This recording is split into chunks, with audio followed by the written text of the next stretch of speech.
On this week's episode of the Superhero Show, we find out if Ramona can prove Scott Pilgrim is alive, if Hobgoblin can prove he's the toughest villain in New York City, and if the taste buds can prove there's life after the shushies have all been handed out.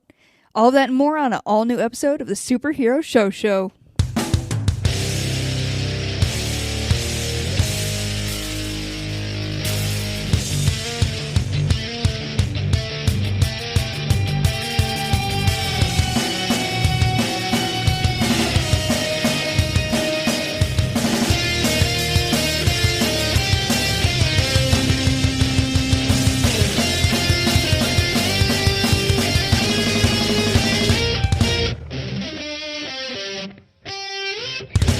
What's up, nerds? Welcome to the Superhero Show, the only show on the internet that reviews every single live-action television show based on a comic book, except for this week. This week, solely cartoons. We are only discussing the comic-based cartoons, and yeah, it's cartoons, it's Oops All Berries, it's Oops All Friends.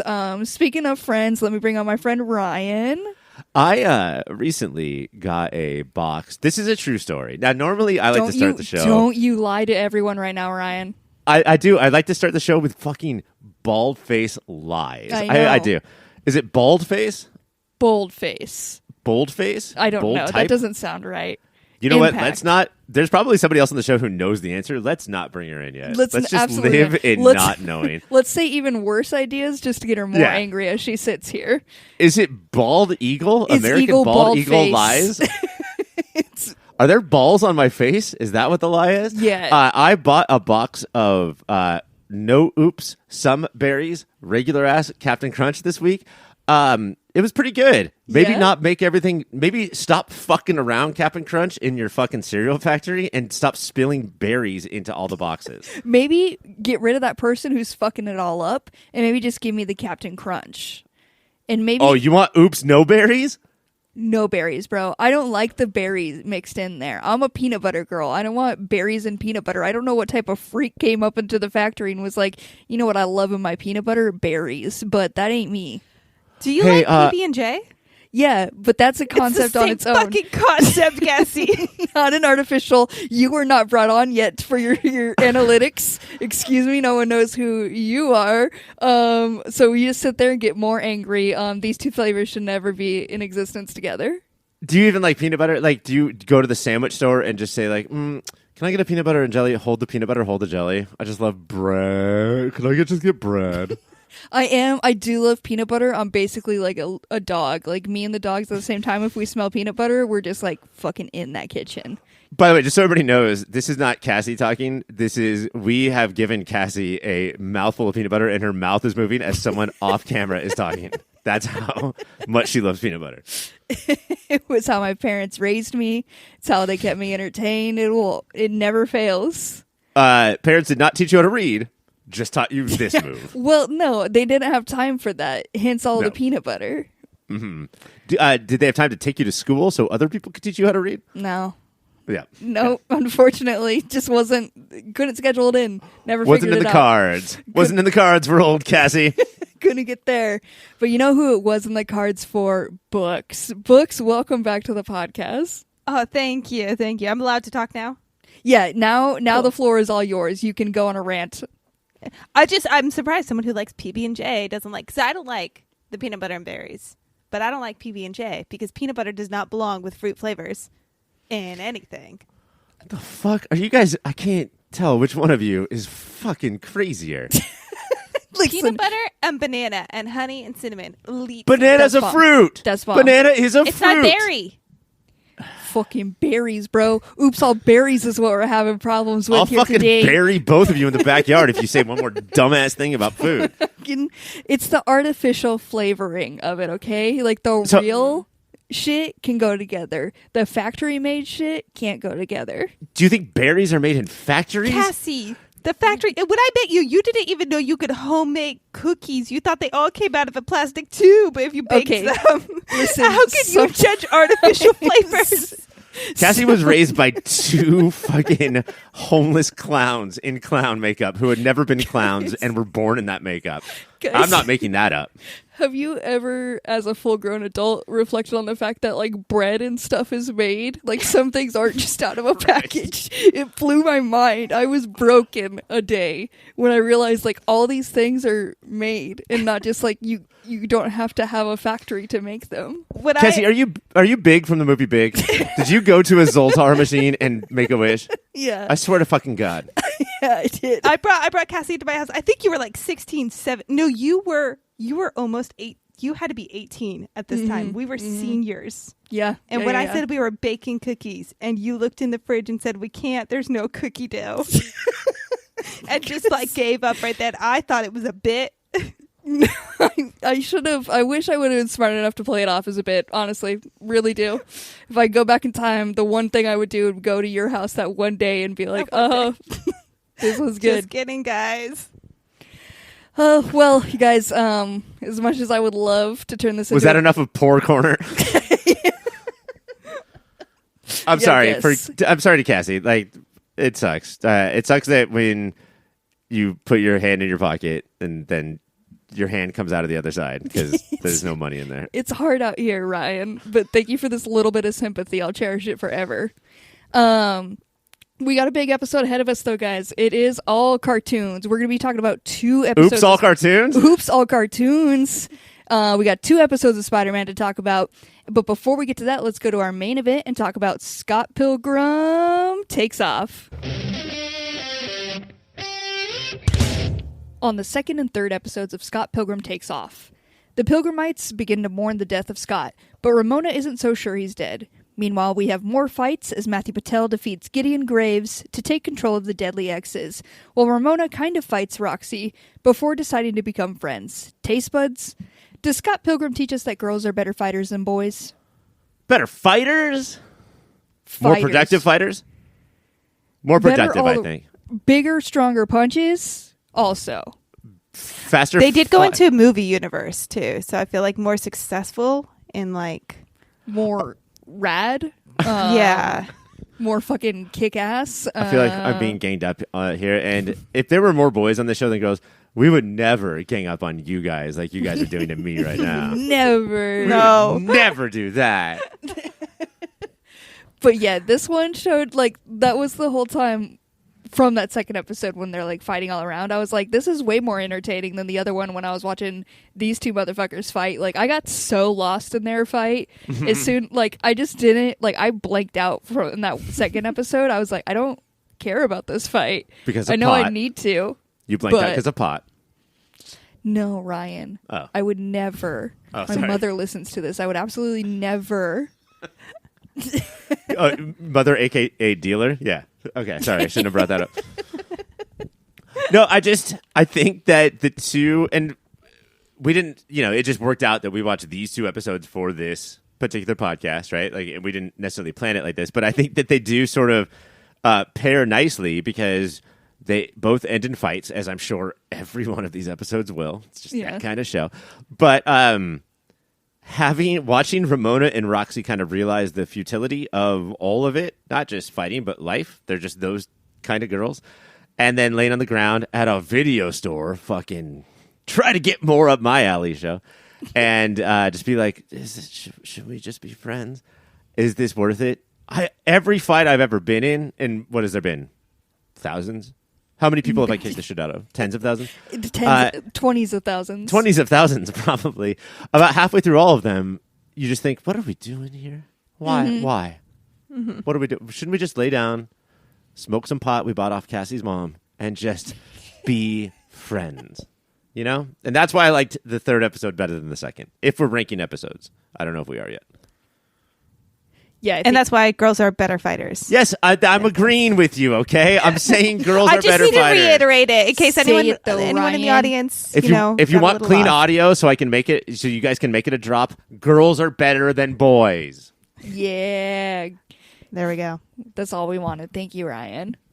How are these episodes feeling to you guys? Like, is this switch, I don't know, as fun to watch, this change up in this? Well, yeah, Mac, what is your history with the SP? So yeah, I've seen the film. I that's all though, just the film, and then straight into these shows. But I did get a not spoiler to pay attention to the end of the first episode. So I knew something was going to happen, but I still wasn't quite prepared because I started watching the first episode and I was like, wow, this is like shot for shot. Yeah. The movie. This is intensely similar. Like I was almost quoting it as it was happening because I was like, I know this. But I am really enjoying the switch up that happens. It feels familiar but fresh all at once. And I think that's really, really fun. I was a little worried when the first episode happened because it was so similar. And I was like, I don't know if I'm going to love watching just a scene for scene but animated version of a movie. But the second and third episode are so new and so different. They brought in so much dynamic and I'm loving it. I've dabbled in the comic book and I haven't read it in a long time. So I don't know what Edgar Wright pulled from the comic book. But watching the first episode, it almost feels like it should be directed by who the director was and Edgar Wright. That's how shot by shot it was. I mean, the party scene where Ramona is leaning against a wall and Scott Pilgrim. We're talking. Cass, I'm assuming you did not watch the movie. I didn't get to the movie. Okay, we're like, I don't know if you need to. Like, you'll watch the movie if you watch the first episode. Yeah, and then the thing happens where Scott goes off to heaven and becomes coins, and now we're just on a different adventure. Completely new. Yeah. And I mean, I got to say, having seen the movie a couple times and having been older every time I watched it, because that's how watching things works, every time I watch it, I'm like, would this be better if the most annoying character in the movie, Scott Pilgrim, was not in there? You know, like, is that part of what makes it more enjoyable, is that fucking shitty Scott Pilgrim isn't there? Absolutely. Also, maybe more believable. Like, we're supposed to believe Scott Pilgrim's winning all these fights. Or Ramona Flowers has any time for him whatsoever. And everybody keeps asking her, and she keeps saying, there's a spark, there's a connection. But I don't know. I feel like that as a viewer of the TV show, the connection is between Ramona Flowers and me. Is that weird? No, Ryan, totally normal, totally fine. I thought you were going to say, yes, that was weird, but you said, no, it wasn't weird, and I'm so glad to hear you say that. Yeah, we're here to support you. We're all friends here. Whew. Okay. There was a question I wanted to ask, guys, and it was going to be so good. It was going to be so baller. I have a question for you. Great. Go. Just until you think of yours, Cassie. Yeah. Should every slow song... Did Allison Brie Larson, in this episode, when she comes to the funeral, she sings a song. Did this prove that every slow song should be remade as upbeat, an upbeat cover song, and then the slow song be deleted because every song should be upbeat and poppy and fun? It did make a compelling argument for that. Even at a funeral, it brought up the vibe. What was the song again? I can't even remember. I don't know. Oh, no. Wasn't it like I Will Remember You? I Will Remember You. Yes. It's like I could hear her opening, like, between that surprise and then the casket just being the 3 coins. Yeah. Tossed A in. full It was casket. Just so much joy. Because that could have been a coin purse. You guys could have saved a lot of money on a casket. It would have been so funny if it was I couldn't think of purse. I Will Remember You because I was thinking of Sarah McLachlan's In the Arms of an Angel. Oh, In the Arms of an Angel, which also would be a fucking dope EDM punk It rock would dance be good. song Let's remix that ASPCA with a bunch of commercial. dead dogs dancing. That'd be awesome. Oh shit, that dog that's rocking out, he only has one eye. Let's dance with him. Is there... I couldn't get the vibe of his funeral. Everybody in the town hates Scott Pilgrim. Yeah? Tolerates at best is like his best friend, who's cool and gay, like doesn't like him, at least wants him the fuck out of his house. Yeah, that's fair.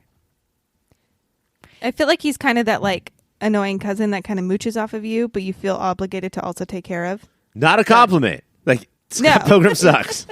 It's definitely not a positive, but like that's the vibe the town has. They're like, you know, like we're obligated to like have some sort of affection for him, but we really can't stand him. Let me put it Yeah. this way, Cass. People feel about Scott Pilgrim as the Native Americans felt about the Pilgrims. Does that make sense? Gotcha. Because his funeral was well attended, but also like of shit. Okay, but also you hear that this guy you couldn't stand is dead. You're gonna go. I You're know. gonna fucking go. Like you're gonna. Also, you hear that there's no body, just some coins. you're gonna go. And they paid for a full There's casket. just layers here. Is his ex, is it Envy? Envy. Envy. Is she a part of the movie as well? Is Yeah, this... it's Brie Larson. Wow. who- It is actually Brie Larson, yeah. Yeah, who after they broke up became a huge pop star, not unlike Robin from How I Met Your Mother. Nice. I don't know if you guys know that show, but Touring models and everything. yeah. So she comes and sings one song and then leaves. I doubt we'll hear from Brie Larson again in the show because she's a big star. Everybody is in the show though, but to get her to record a song like that's not just standing in the bathroom at your house and recording lines for some stupid cartoon. Like she had to record that song. That's kind of hardcore. Yeah. I feel like there's a compelling, like, they know there's a big fan base. So that argument of, like, making time for it because that's what the people would want. Also, I'm about to be in the biggest flop in MCU history. I should probably record the song. Have some backups ready. Yeah, so a different fan base appreciates me. It is fun. Like the second episode, first and second, I was like, this is okay. By the third, I was into it because then it had everything, like the vibe of it and the different shots and making it still like the video game feel and everything. Like it's fun by the third one for me. The first two, I was like, this is okay. It's Isn't the third whatever. one all women, only women? Just Let's go women. Also pretty gay at the end. What is there to not like, Ryan? It's a banger of an episode. yeah. No, I'm understanding now. I do like at the end, and this is how just one of the many reasons why girls are better than boys. They all know, or two of the three characters know that they're straight, but they're like, oh, fuck it, let's just fucking try it, right? Like that's just not what boys do when they're hanging out. I kind of wish boys were more like, let's just fucking see. Let's just see. You don't know till you try. Did we cover all the big parts of these eps? No, we have to talk about the Evil Exes, which is a giant corporation, which is now run by a different person. Patel, what's his name? Matthew Patel? Matthew Patel has taken out Jason Schwartzman and is now legally in charge of the Evil Exes. And once that happens, the lawyer comes. Paperwork is signed because usually it's like we're gonna fight over this pink slip, let's say, or we're gonna race over this pink slip, and then when you lose the race, you're just like, I'm not gonna give you my car, bro. Like I lost, but fuck you. But no, you bring a lawyer, and now he owns the company, and then all the other evil exes, including Chris Evans and Brandon Routh, just let's say Ramona Flowers has really nice taste in men. They all bow down to Patel at this point, Matthew Patel. So he is in charge. And we'll see what this means because he is a petty fucking bitch. Yeah, I think that was the part of it where I didn't care about that episode because it was like the two pettiest of bitches fighting each other to like own this company. And I was like, what about all these beefy men? Like these beefy men want no part of this. And I got these little weirdos right here fighting for this. I don't care. I think that has me excited for the dynamic, though, because all of these exes are just like, at least if they're going off the characters that I'm familiar with from the movies, they're like each chaotic in their own way. So no leadership is safe. No leadership's going to smooth sailing. It's chaos. I just hope that Roxy did not walk out of the show when she walked out of that video store. Yeah. Agreed. Yeah, for sure. I hope she comes back. I did have a question for you guys. Matthew Patel, who is from East Asia, like let's say Indian descent, I'm not sure.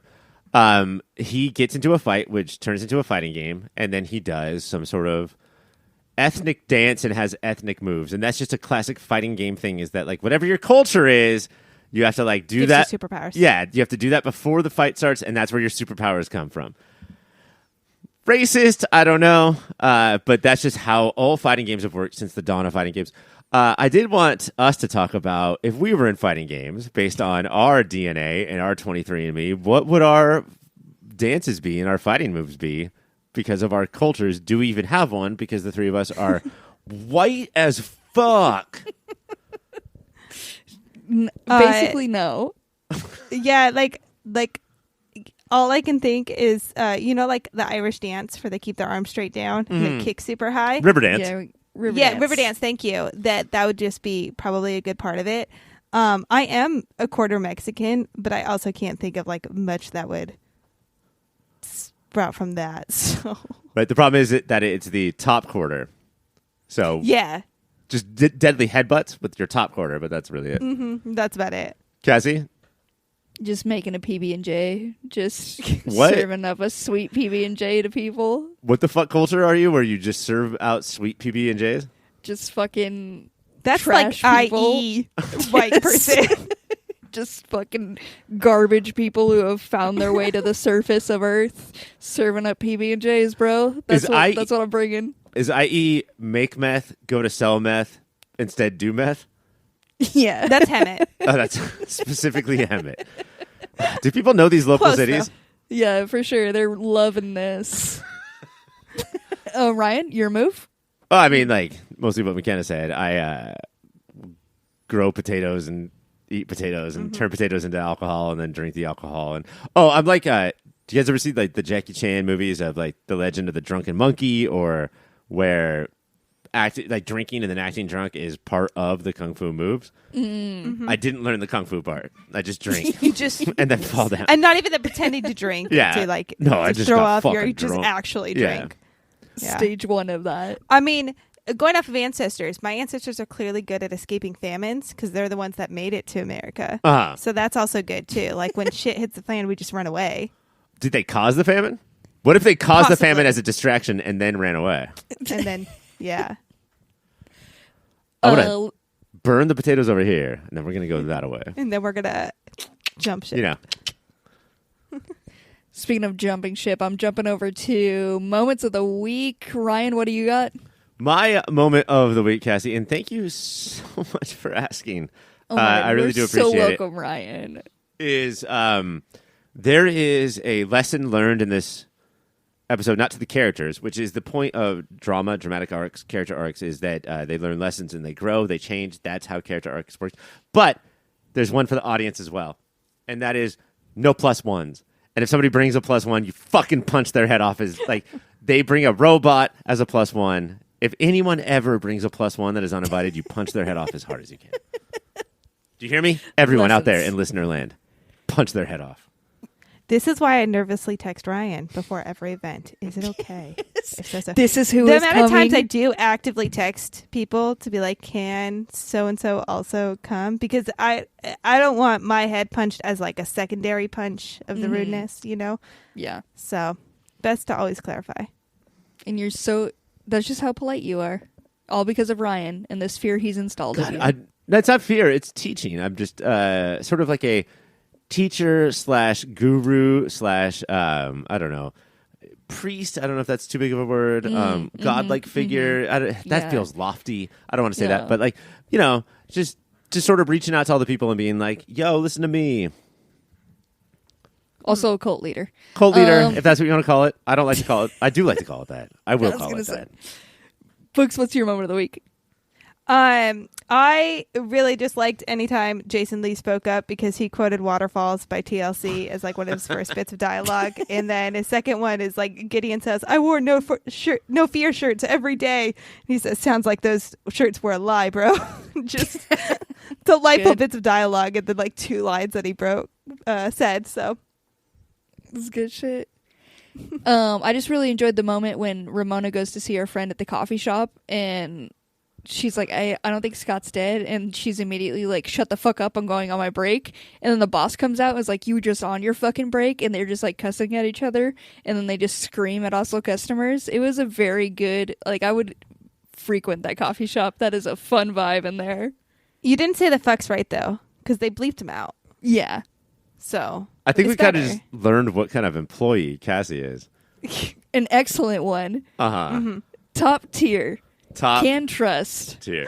Aubrey Plaza, or I can't remember her name on the show, but that that barista is one of the people who like learns Scott Pilgrim is alive and is fucking pissed. Like she's someone who attends the funeral because she is excited that he's dead. Yeah.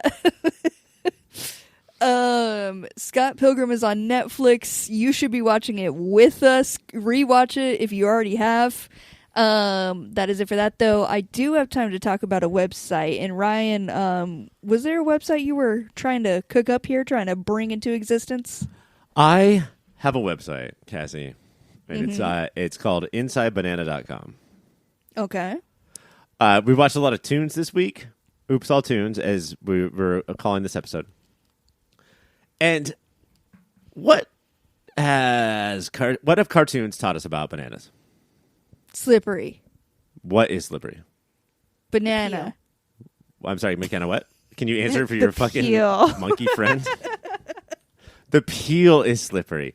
That is The correct. banana is also slippery. Have you hold banana? Banana slippery. Oh, my God.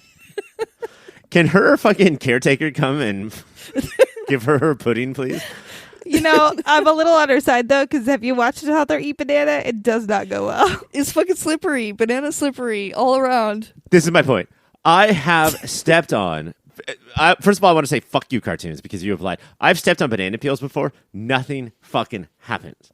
Today, my 2-year-old put actual banana, the meat, on the ground. That shit is slippery as fuck, and I almost lost all my teeth. Where did peels get this reputation of being They slippery? look funnier on the ground. I It's more guess. identifiable. That's more. We fun to have draw. Marios throwing out of their carts banana peels that will make your car spin out of control, where in reality, if you drove over a banana peel, you all know what would happen. It's nothing. But if banana meat was on the street... Watch out. Watch out. Your car would go into a fucking wall and then into an oil derrick that would explode into a million pieces. So my website is, of course, watchoutforbananameat.com, which is just pictures of dicks. Thank you, Cassie. It's a flawless website. I gotta send you over to my friend cybersprout.net to help you make that website, Ryan. Yes, please. I need some help.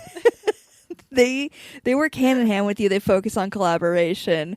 It's also easy to manage with them. They got easy to edit fields. They got custom templates, drag and drop tools.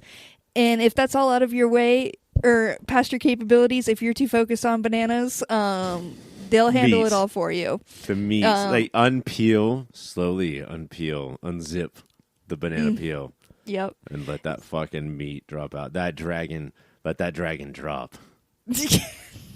I was gonna cut you off, and I'm so glad I didn't until Let That Dragon Drop. And cybersprout.net will let that happen. Your partners for a digital world. Let's go talk about Spider-Man.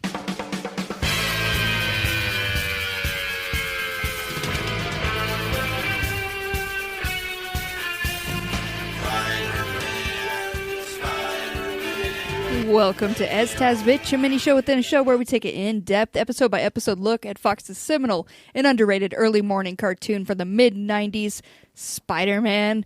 This week we watched The Hobgoblin Part 1 and Part 2. The Hobgoblin? I'm sorry, did you combine Hobgoblin and Problem? The Hobgoblin. The Hobgoblin. The hemoglobin. Hemoglobin. The goblin that Hobbs and Shaw. Part 1, we open up and Mr. Hobbs himself. No, is it? Yeah, Hobbs himself was flying around the city. He'd do that. He'd do that. He's just out here flying. He flies over Fisk, who's in a limo, and he's like, I got to go to this important speaking engagement thing because people can't know. I run this town. I'm like evil guy. They then cut to Peter, who is talking to some kid who ends up being Flash's friend and Osborn's son. And he's like, you want to be my roommate, bro? I got a sugar daddy, and he can essentially be your sugar daddy. Are you in? And Peter joins. What else happens here, Ryan? Now, let me ask you guys this. You meet the dorkiest person that you've ever met, but his daddy is going to pay for your sweet-ass dorm. Are you in? Absolutely. Because you were that person for both of us, Cassie. I was the dorky person, and you guys got free rent off of me? Yeah, you paid for all of our furniture and our big jumping out of windows. So thank you for that. But I would put up with so much dorkiness just to have an awesome room. I think I'm a whore. Honestly, but like, I think people underestimate the dorky roommate too, because you know that there's not going to be like random people over when you just like want a quiet night. Like they're not going to have too many friends. They're not going to, you know. That's true, but be there is a trashing big your house place. party. Yeah. But Harry threw that. Isn't that that's what we're talking about? That's the dorky roommate. Oh shit. Yeah. I was on the wrong page. What happens when two dorks join into Yeah. a room together is what we're really going to figure out. They start a podcast. That's what I'm saying. Fuck yeah. That's true. Henry here, he brings up a point. He's mad at his dad because his dad is like trying to buy his relationship. Follow-up question, is that a bad thing to just have a daddy who pays for everything? I mean, we had a daddy, or I don't know, I won't speak for Mac, but some of us here had daddies who didn't buy anything and had bad relationships for us. So I would have taken the money. I would have took a paycheck. A paycheck sounds pretty rad. Yeah.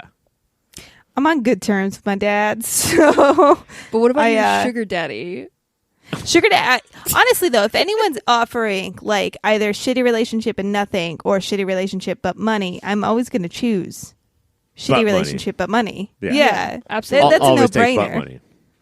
Always. And that's lesson number 2 from us today.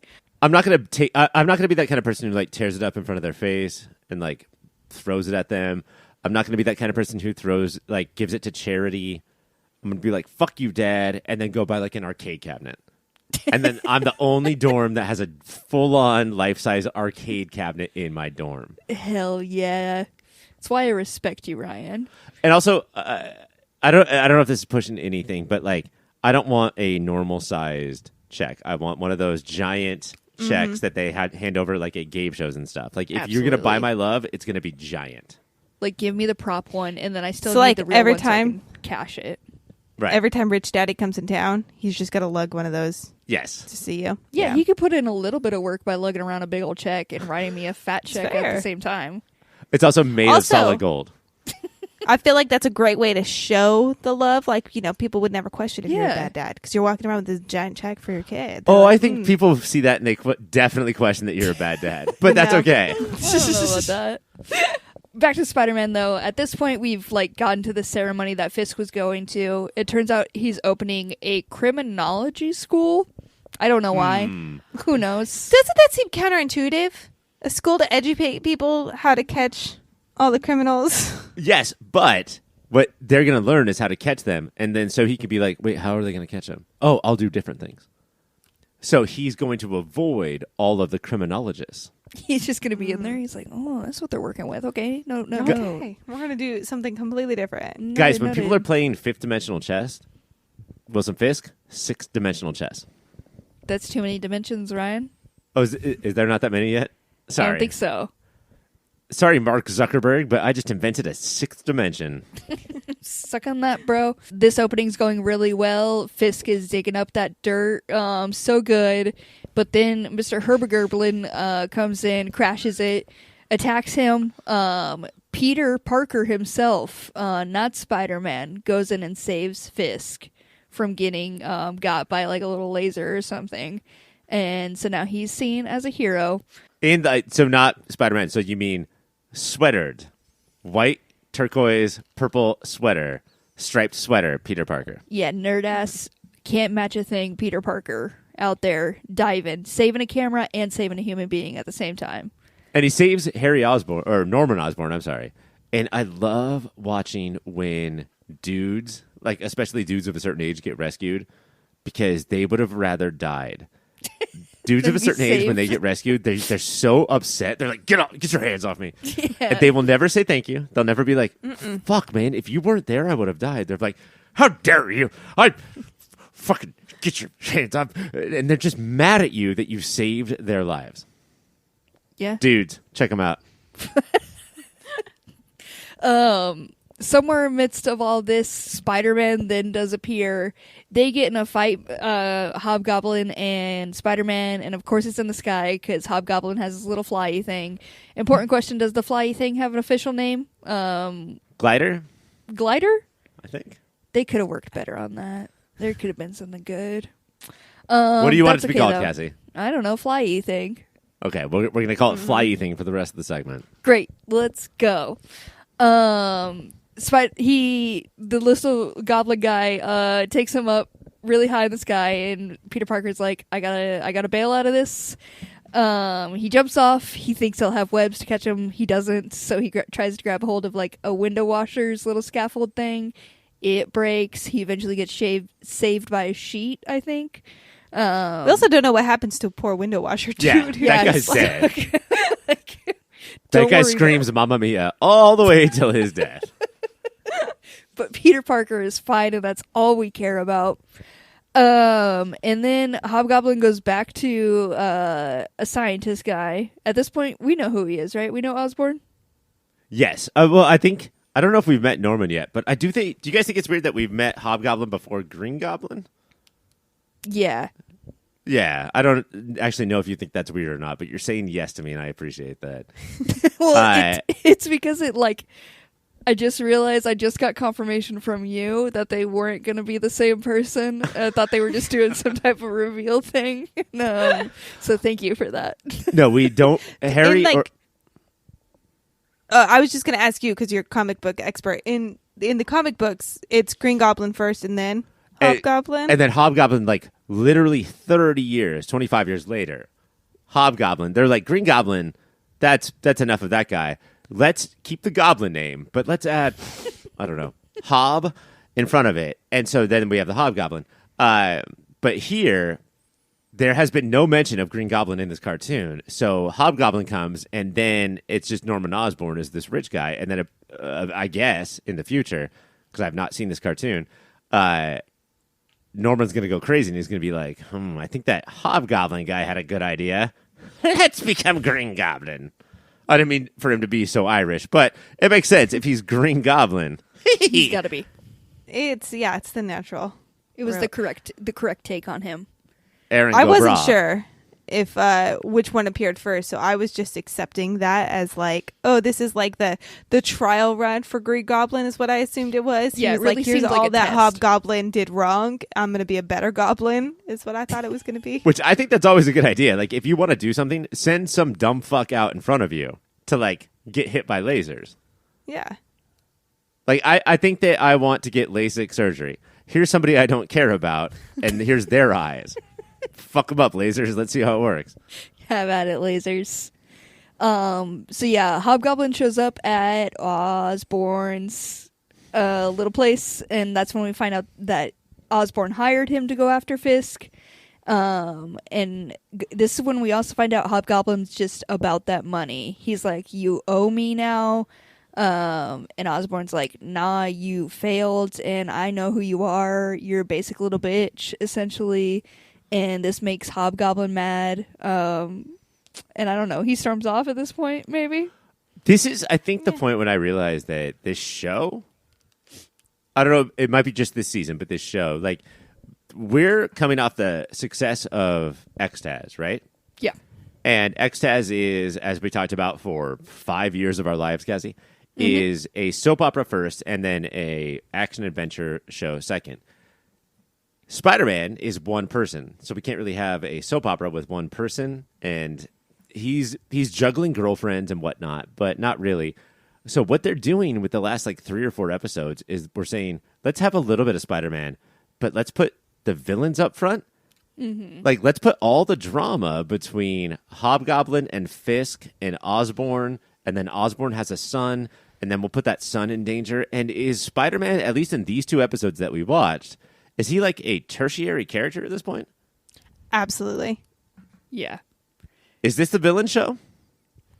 Oops, all villains. Got it in. Did it. So yeah.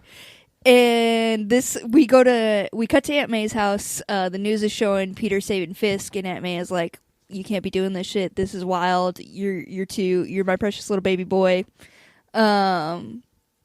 And then she's like, if you're going to be out on your own, especially because he's moving out with his new friend Henry.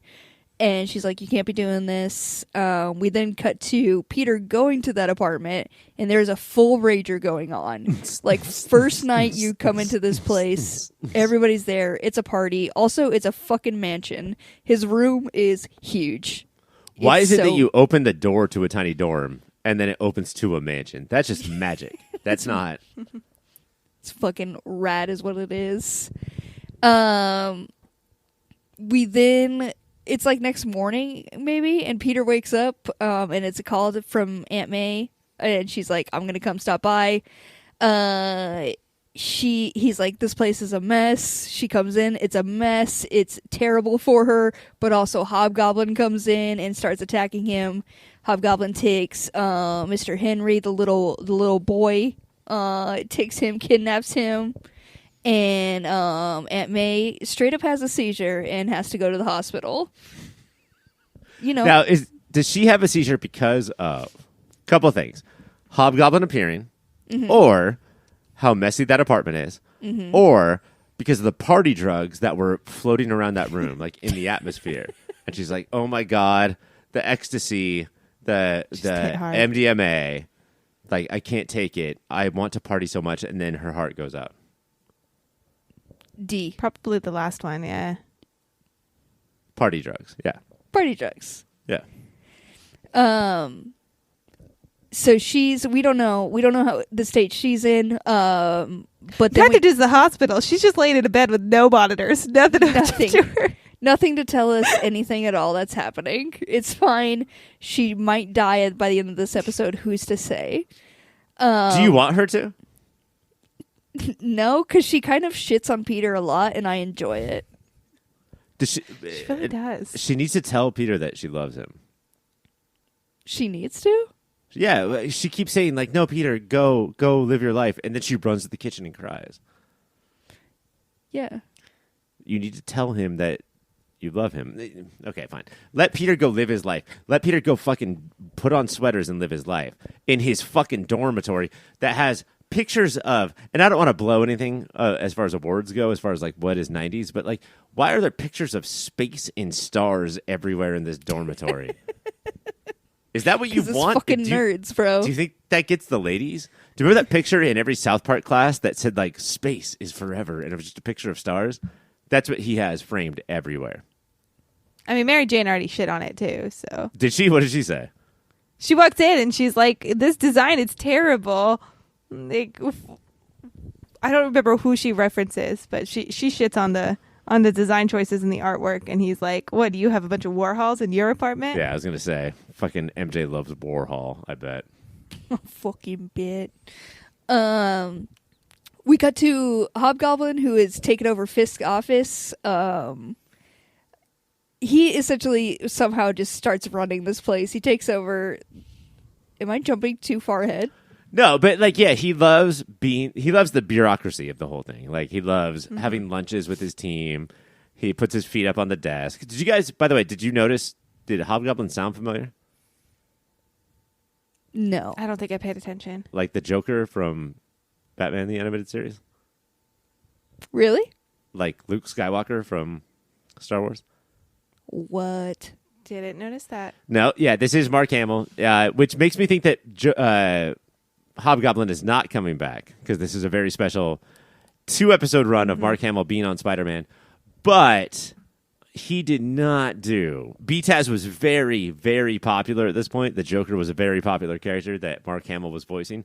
He did not do a ton of changing of his voice to voice Hobgoblin. It is essentially the Joker that he's just doing in the Hobgoblin clothes. And it was great. It was awesome. Love to have Mark Hamill. Pop Filter Hall of Famer Mark Hamill was on the show, but he was just doing the Joker on a Marvel show. I was fine with it. He was entertaining. Yeah. He was so entertaining that Fisk, this is before he does take over, he's just like kind of in Fisk's office and is like, I like this view. And Fisk is like, you know what? You're like a funny little jester. You entertain me. Why don't you can be a part of my team. He straight up like doesn't see a full use in this guy and is just like, he's kind of funny. Let's see what he can do. I've never respected Fisk more than in that moment. But is that the best motivational speech from a boss to an employee? Absolutely. I would be so pumped to start that day. The standards are low. I feel like it is a good speech because you're like, oh, you don't have high bars for me, but you're also like letting me do my thing.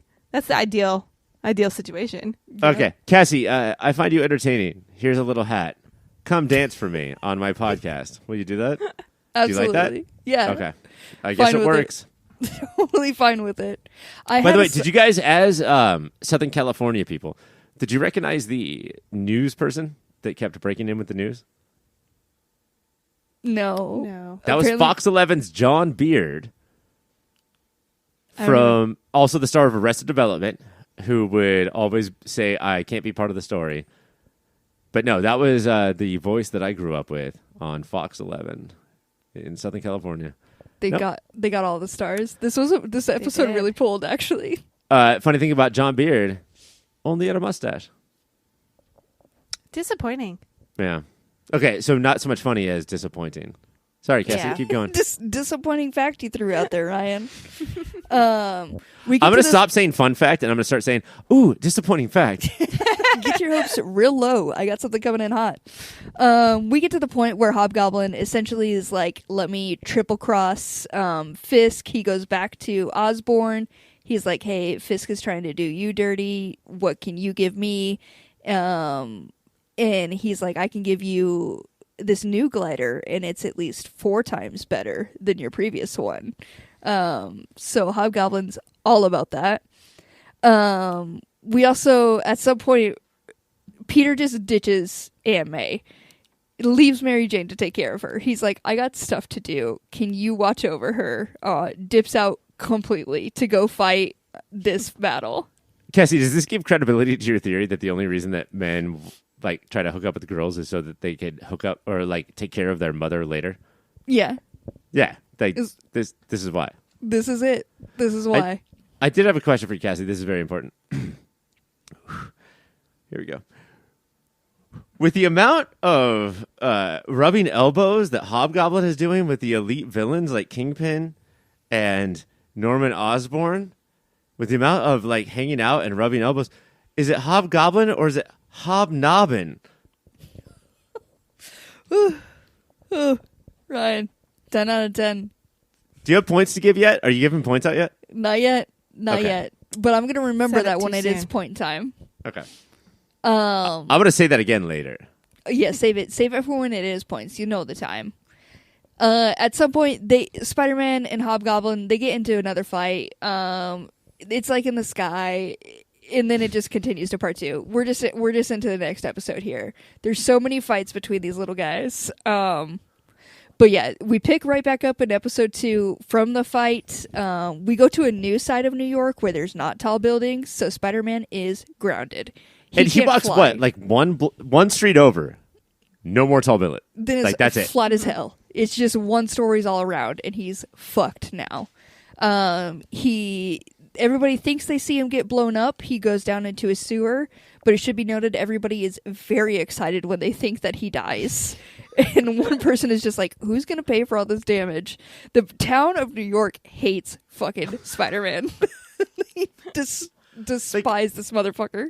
Almost more. I feel like this is like a Trump Biden situation where like we hate the villains, but we hate Spider-Man a little bit more than we hate the villains. Yeah, they truly do.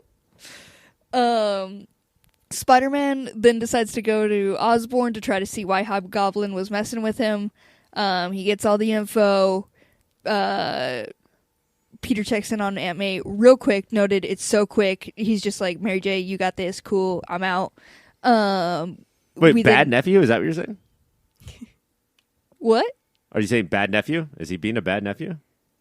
No, he's being 100%. great one. You think he's being great? Yeah. I mean, he's got other stuff to do. He is the Spider-Man. Yeah. He's got a town to make hate him. Half that town has to no sort tall of buildings. destroy, and window cleaners to kill. Oh, shit. Well, window cleaner. Let's get him. This is the part where, like, we then go to Hobgoblin, who is back in Fisk's office. This is when he tries to take over. He's like, hey, I got your back. I don't know. They have some exchange, and this is when Fisk pulls up a video of Hobgoblin triple-crossing him when he went back to Osborn, because why not? This is that messy shit we live for. And that's this when is that like, Real Housewife shit. Yeah, this is this like daytime. Pulled up the Emmy. receipts. He had it ready, the exact clip to play for him, and then the Hobgoblin was like, "That's interesting. That's crazy." They get in a little fight. He's throwing all these bombs. He's got these new bombs from Osborn. But Hobgoblin's like, that clip is AI. That did not happen. Also, that was a joke when I said that. Also, you would have said the same thing. Also, you know, I'm all about that money. Also, I said that for you. I said that because of you. I said that because you would have said that. And I did not say that. All 9 of those things are true. Yeah. And he wasn't wrong. One of those things is got to be true. Could be maybe true, but probably not. Possibly. But in the midst of this fight, while he's throwing bombs, he is absolutely destroying this office. He is fucking it up. He's throwing bombs, but he's also throwing something. Harry is captured. He's like in a cage or something. He's also Hobgoblin is throwing discs, and Harry points out, "Watch out, Spider-Man! Those are razor sharp discs." And I just want to say thank you, Harry, because we thought that they were fuzzy, soft, covered frisbees, but no, they are razor sharp discs, and they are probably dangerous. It was helpful. It was. Yeah. Thank you. Looking out for Spider-Man, the one person in the city who likes him. In the midst of this fight, Fisk eventually agrees to flee. That's when he gets to take over, because there was a secret tunnel. The secret tunnel is huge to this giant building, because this is how everybody is going to get back in. Also, Fisk supposedly runs all of New York City, but he's easily overthrown by Hobgoblin, and once his lair is taken, he's got nothing. Yeah. Nothing. The only person he can turn to is Osborn. They team up to go back at him. They're like, we would be unstoppable. We just can't take down. I need your weapons to take down his new flyy thing, because it's pretty fucking badass. But that's such a classic post-battle boy conversation of, you know, if we had this other thing, we would have been unstoppable, right? Like, if we had to just, they don't even know how unstoppable we would be. And all they needed, they're like, I know what can take this out. Apparently it's Spider-Man who could take out this little glider. So now they bring in Spider-Man to join their team. And they're like, hey, Spidey, there's this tunnel. You can get in there. So he does. And his main move is to get his glidey thing sticky and stick it to the floor. And that's how he goes. That's how he starts this battle with Hobgoblin. When a glider is stuck to the floor, do you know what I call that? What? Floor. That just becomes floor. You're not wrong. Yeah. You're definitely not wrong. We then go through this whole battle. This is where he really starts messing up this building, but he doesn't care. The place is starting to collapse, essentially. Things got kind of crazy here. At this point, I think that Hobgoblin, not to make light of something that's very serious, but I do think Hobgoblin becomes sort of like a shooter. I don't give a fuck about anything. All of my plans are ruined, so now I'm just going to destroy as much as possible and just takes out as much as he can. This is why I sort of think that we're not going to see Mark Hamill back. Hobgoblin is just I'm out of ideas. Going out with a bang. Yeah, and I'm going to go out with a bang. I want to ruin as much as possible. I want to play spoiler to every character that has been in this episode. And that's why Spider-Man has to yeet him, as he so often does, into a river. He defeats him in such a weird way where they're outside of the building now, and Spider-Man gets on this I don't know, smokestack, whatever the fuck this pipe thing is, and he's like, this is my only way to defeat him. And as he gets close, he just ducks into the pipe, so that he then crashes into the pipe. Flawless plan. And that's how we take out Hobgoblin. He kind of just fades off into the sunset, into the river. And as New York expert Mike told us in a previous episode of Superhero, a very disgusting, stinky river. The nastiest. So Hobgoblin will probably never be able to wash off that stink, much less that makeup and purple hood and cape.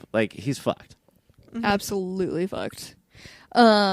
We then cut to the hospital. The doctor confronts Peter as he comes in. He's like, "Oh, Dr. Shithead? Dr. Mind Your Own Fucking Business?" No, Dr. Absolutely Right. Doctor Shut the fuck up? Dr. Cram It? as soon as he walks through the door, he's like, the fuck have you been, dude? You're like, Aunt is straight up like dying here. We don't know what's happening with her. You're a little piece of shit. And Peter's like, tell me something I don't know. But we find out she's all good. We also find out here, Ryan, big reveal, it was not Hobgoblin that made her have the seizure. It was the messy room. It was the state of Peter Parker's apartment. So made her shocking. have a seizure and go into a coma. It's beautiful and perfect, and that's basically this episode. No, Cassie, we got to get back to this. If you're a fucking doctor, do your fucking job. Grab your scalpel and your fucking the light that goes on the top of your head, and don't come at me with, oh, that's what's wrong with this generation. Get the fuck out of here. If it's Peter walking in, you absolutely have the right to say that to him. If it's Peter, you get If down you've on been one knee. checking on this old woman several times and all you see is visiting her is her neighbor, her like nephew's friend, girlfriend, part-time, like nephew nowhere in sight, yeah, you give him shit. If you're the doctor and or if you're the patient and your insurance card is made out of wood, you might be a redneck. In the midst of all this, there's like, Peter has this conversation with Mary J, and he's like, I'm sorry, you're trying to move out, you're trying to have your own life, I'm sorry you were here. And she's straight up just like, oh no, I'm not moving out now because apparently if you leave old people, Hobgoblin attacks them. So I will never do Bad this. things happen. I was like, I don't think this is going to happen to you. You could probably still move, but it's I'll fine. be okay. So yeah, that's just, she's no longer moving either. That is the episode. That is basically everything that happens. What a wild story. Biblical, really. Shakespearean. Mm-hmm. Absolutely. Let's move on to our webbies. I'm going to start this off with most 90s thing. Books, what do you got for it? My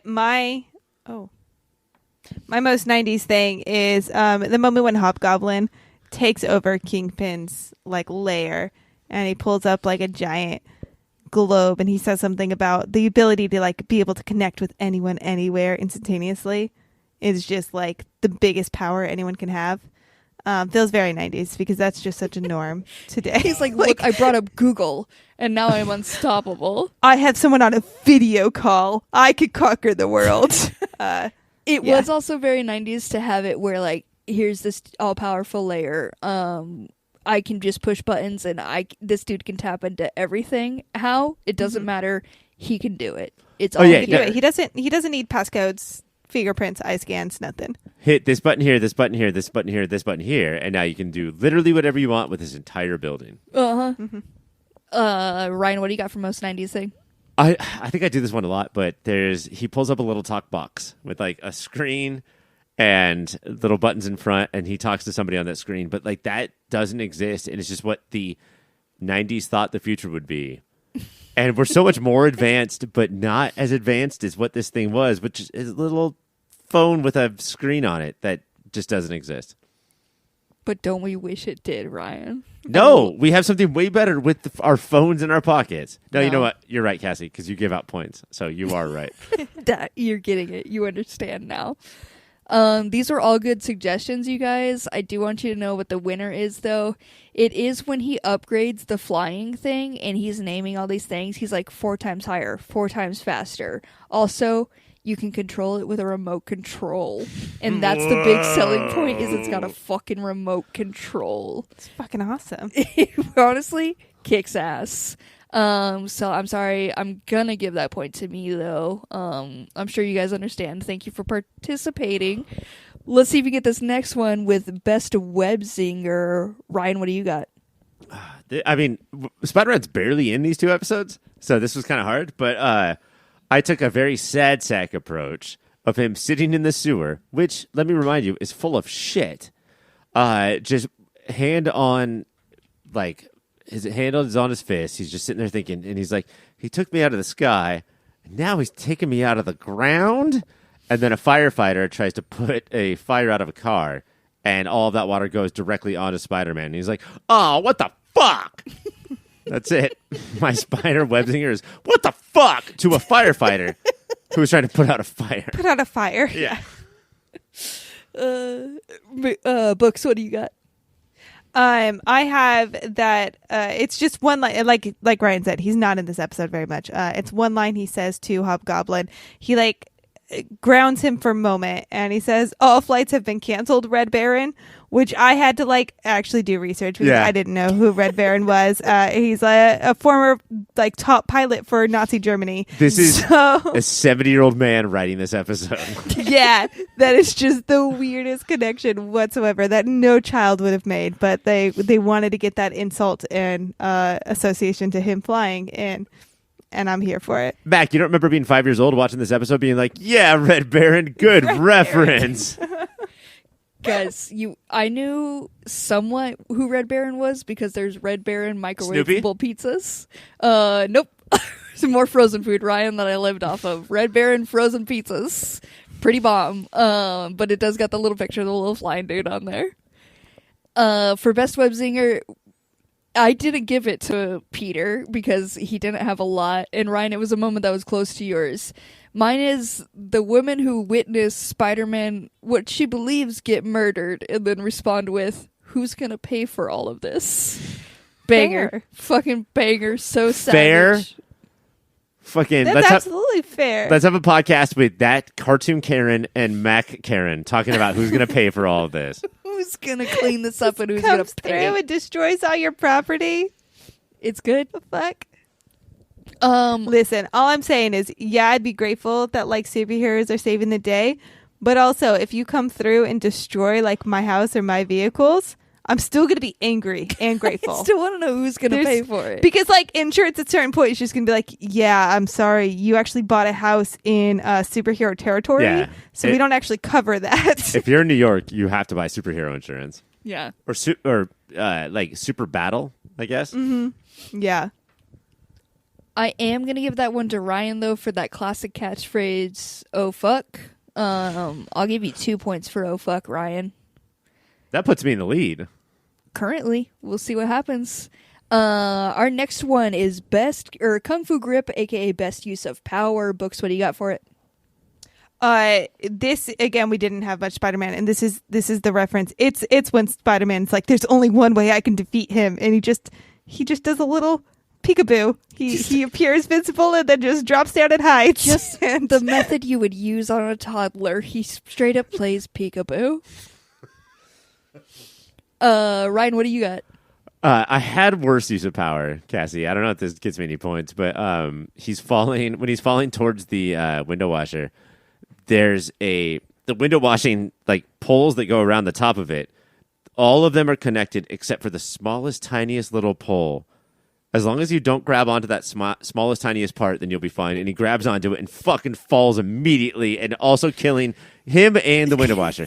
But for best, and this sort of goes with Webzinger and power. This sort of how Spider-Man works. Hobgoblin says something resembling "I'm going to start you up," and Spider-Man's "Oh yeah, kickstart you up," and then kicks him real hard. That's it. He kicks him in the chest, and Hobgoblin's "Ow, don't do that." Well, at a certain point when a guy's flying around, what else do you have besides kick in the chest? It's peekaboo or kick in the chest. Yeah. For best use of power, I have the power to be such a messy bitch that your grandma goes into a coma. It's rare. My mom always threatened that would happen. If your grandma sees this, she'll go into a coma. I didn't know it would actually happen. It can happen, apparently. I am going to give that one to Books, though. She's absolutely right. Peekaboo is very strong. Deadly. Mm-hmm. It's proven. I'm going to give you 4 points for that, Books. Our final one is I'm Walking Here, the New York Award. Ryan, what was the most New York thing in these 2 episodes? This is at the beginning of the first episode, but nothing was more New York. Nothing beat it. It's a fight between, I believe, Spider-Man and Hobgoblin, and there's a bunch of New Yorkers watching, and then one New Yorker just screams out, "I hope they both finish each other off." You're not even interested in who's right, who's wrong, what's happening. You just hope they both fucking kill each other. You're so New York, you just want 2 fucking dead corpses to fall to the ground. That's just what you want. Or you meant, I hope they both finish each other off like jerk each other off, and that's even more New York than I even thought capable possible. I like to imagine the second one. That's how I took it. Okay. Books, what do you got?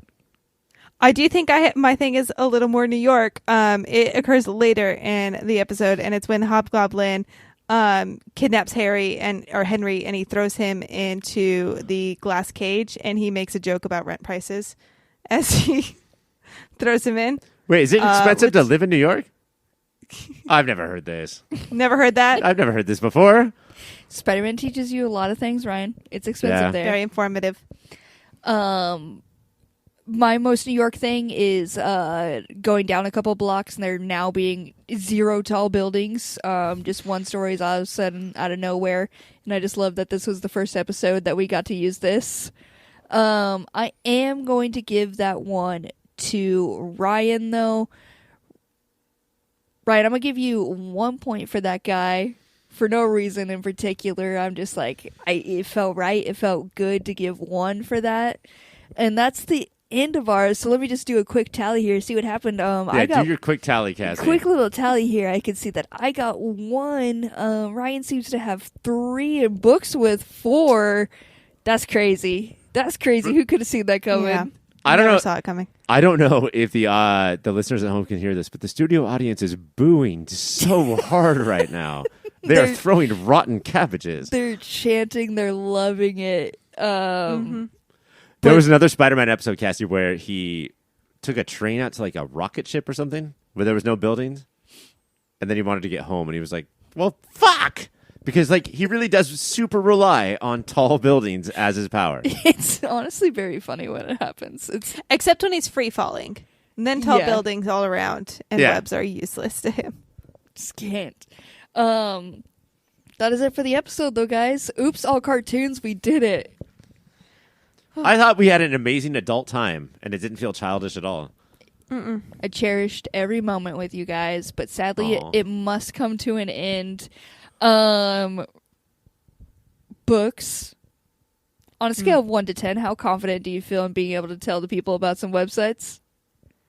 Oh, it's always a 2, but I'm gonna give it a go anyway. Let's all give it a go. Let's see how angry we can make false Mike. Confidence. If you want to learn more about this and this show, other shows, anything about the hosts, you'd want to go to popfilter.co. And that is going to be the website where you'll find a lot of information. If you are doing a little holiday shopping and you want to, support us while you do that holiday shopping, you can. You do amazon.com/popfilter.co. Oh. Popfilter.co/amazon.com. Popfilter.co/Amazon. /Amazon. There we go. That's how you do it. You use that as a browser and it helps out this show. And if you want to follow us on social media, your Pop Filter on Instagram. That is the only one I know. You just knocked out a whole nother part of the outro. You just put Shit. Sorry, I'm just covering it all. You just if you want to buy used stuff, go to ebay.com. If you want to learn about sports, espn.com. They'll teach Very you about helpful. sports at espn.com. Yeah, they'll just teach you. They'll be Whole like, classes. It's insane. what do you want to learn about baseball? ESPN. Here we go. Here's what it's about. This is Pick what up that you bat, bro. You fucking hit it out of here. Ryan, on a scale of 1 to 10, how confident do you feel in telling me about another show on the network? Oh, on a scale of 1 to 10, I don't know, 73. Okay, bitch, then take it. The other show that is fucking rolling and rocking right now is Movie of the Year. Those fucking 3. I heard that People Magazine just gave most handsome gentleman of the year to these 3 hosts of that show. They are doing 1973.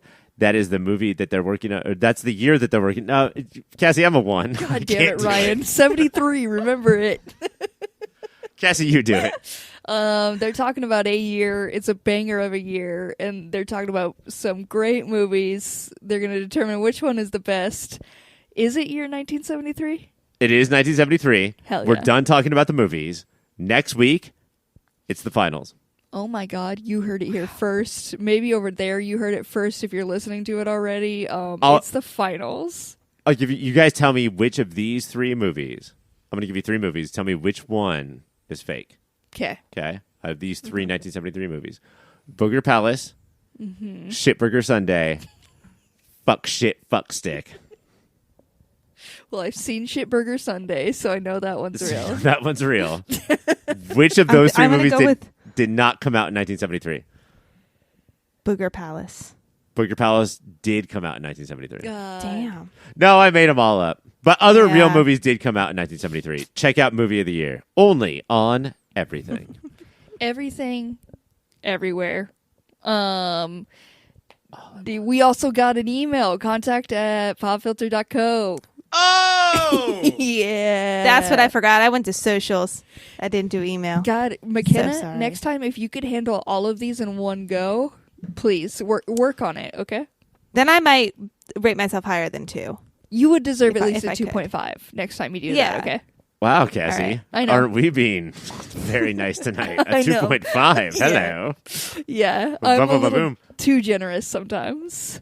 If you've got a hilarious picture for us, fax us at 1-949. Hey, that's funny. 245. Thank you for the funny picture. Yep, that one's working. Just check that one. Got a real good funny photo. It came through. I'm not gonna tell you guys about it though. This one's for me. Next week Is it Caitlin's butt? Yeah, it's Caitlin's butt. She's always sending it. This fax line is constantly busy because Caitlin is always sending pictures of her butt, unfortunately. So you could try to send something. It's not going to come through. But try your best. It's worth it. Next week, you guys, we got a big episode. We're going to be talking about more Scott Pilgrim, plus UU Hockey Show. Yep, feels good about that. We're going to be talking about 2 movies as well, The Archies and Merry Little Batman. Do you guys know what the Archies is? Absolutely not. No. That is an Indian movie that is telling the story of our favorite Riverdale teens, Fucking here starring for it. a group of 30-year-olds playing Archie and Betty and Veronica and Jughead. Oh no. I'm so excited. Can't wait for that. That's all next week, but that is it for this episode. For Mike, I'm Ryan. For Ryan, I'm Mike. For Caitlin, I am me. And for Books, I am me. Bye, everyone.